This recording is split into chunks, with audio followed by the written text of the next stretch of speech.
It's late in the evening. The sun is nearing the crest of the horizon as Jesus travels along the Gethsemane road with 11 of his disciples. Along this route, they pass through the vineyards of the Kidron Valley and see fire scattered throughout, burning up the vine prunings that the workers have cut. The 11 are silent, going over in their minds all that has happened that very same day. Jesus has washed their feet, said he is going away to his Father's house, promised a counselor to be with him always, spoke of betrayal, and talked about how the Passover meal was his body and blood. As the disciples are trying to wrap their heads around all this, Jesus stops. And knowing he only has a few precious hours left with them, he gestures to a vine growing nearby, and he says this: "I am the vine, you are the branches. If a man remains in me and I in him, he will bear much fruit. Apart from me, you can do nothing. If anyone does not remain in me, he is like a branch that is thrown away and withers. Such branches are picked up, thrown into the fire, and burned. If you remain in me and my words remain in you, ask whatever you wish, and it will be given you. This is to my Father's glory, that you bear much fruit, showing yourselves to be my disciples.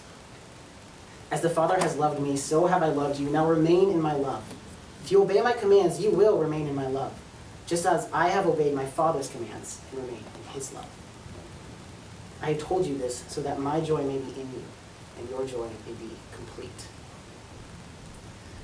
I think often, due in part to the culture we live in, we're always striving to accomplish, to get things done. And success is measured by how much we do, or by how much money we make, because of how much we've done. And I think because of this, we tend to approach this passage with the question in mind rather, okay, how do I bear fruit? And this is certainly an appropriate question, and the passage does answer it. But what if we took our focus off the fruit for a moment, and instead put it on the relationship? That is, what if we took our eyes off the outcome, and instead we looked at Jesus? When we do this, we begin to see that this passage isn't ultimately about bearing fruit. It's about relationship. Jesus here is not calling us to bear fruit. He's calling us to relationship.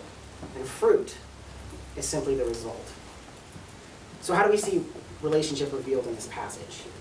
First of all, relationship is revealed in the metaphor. Verse 5, he says, "I am the vine, you are the branches. If a man remains in me and I in him, he will bear much fruit. Apart from me, you can do nothing." Our relationship with Christ is one we already have for believers. Fruit does not qualify us for the vine. How foolish is it to think of an apple sprouting a branch and then somehow attaching itself to the tree? How foolish are we then? How foolish am I to think that my good works, my fruit, can do anything to secure my relationship with Christ? And consequently, how foolish am I to think that my failure could ever separate me from him? It is true that sin and idolatry are detrimental to our walk with God. But why? It is because sin and idolatry are those things that cause us to take our eyes off of Jesus. Those things that keep us so ashamed, so guilt-ridden, so focused on ourselves, or so distracted that we are no longer remaining in him. And we forget our call is to relationship. Secondly, relationship is revealed when we see Jesus as the source instead of the tool. Because of our work-centered culture, we tend to insert an implied "so that" into this passage. It reads, "Remain in me and you will bear fruit." We can tend to read it as "Remain in me so that you will bear fruit." And there's an important difference here. Adding a "so that" makes remaining in Jesus the tool to achieving the main goal of bearing fruit. For us ministry majors, that's using Jesus as a tool to further your ministry. And this is the opposite of what he's saying. He's calling us to remain in him. He's asking us to continue to participate in the relationship he offers, and as a result, fruit will be born. This is because fruit is not our own. It doesn't come from us. It comes from the vine.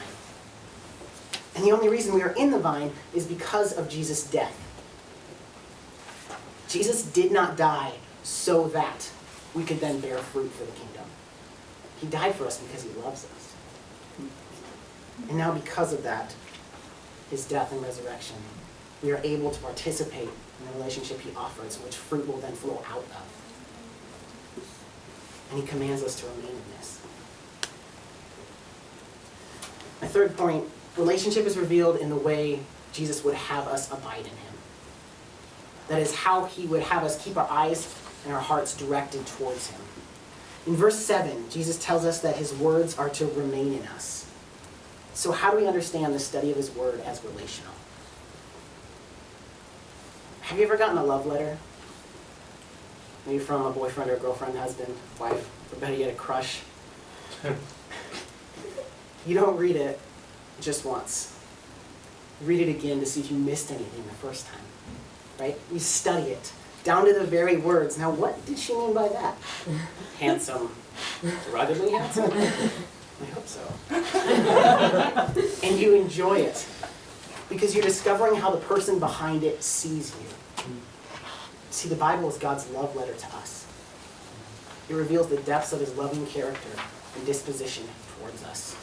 And we should read it like that, and not just use it as a tool to achieve fruit.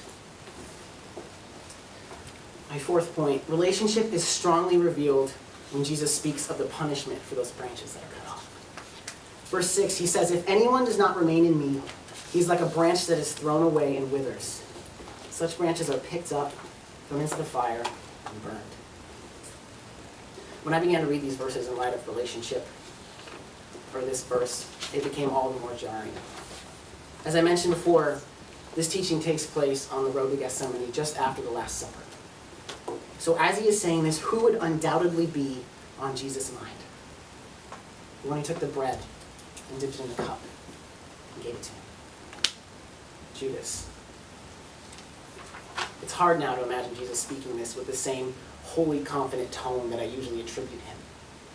I can see him standing there in the vineyard with his disciples as they stared into the fires, burning up these worthless, withered branches. Maybe there was a tear in his eye. Maybe a slight crack in his voice. He had just witnessed one of his own cut off. This helps us see the repetition in this passage in a new light also. I don't think Jesus here is repeating himself over and over again just to emphasize his point.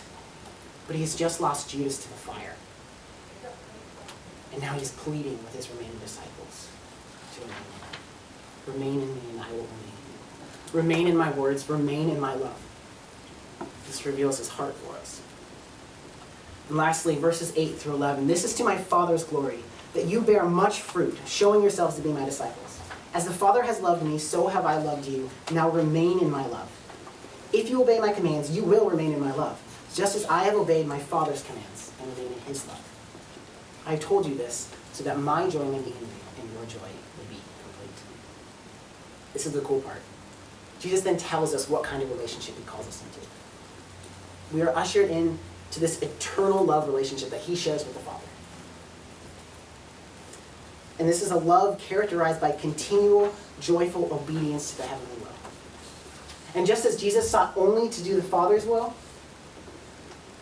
if we abide in him, then our will line up with his, and then we will bear fruit and be seen as his disciples.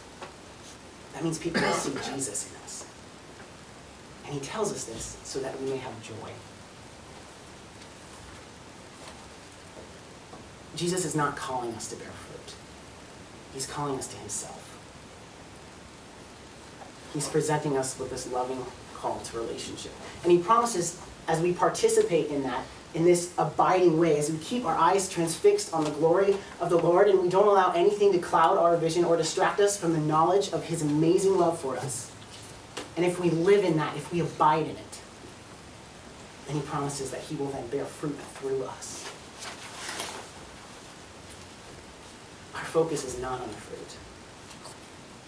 He is the vine, and we are the branches. So just keep your eyes on Jesus.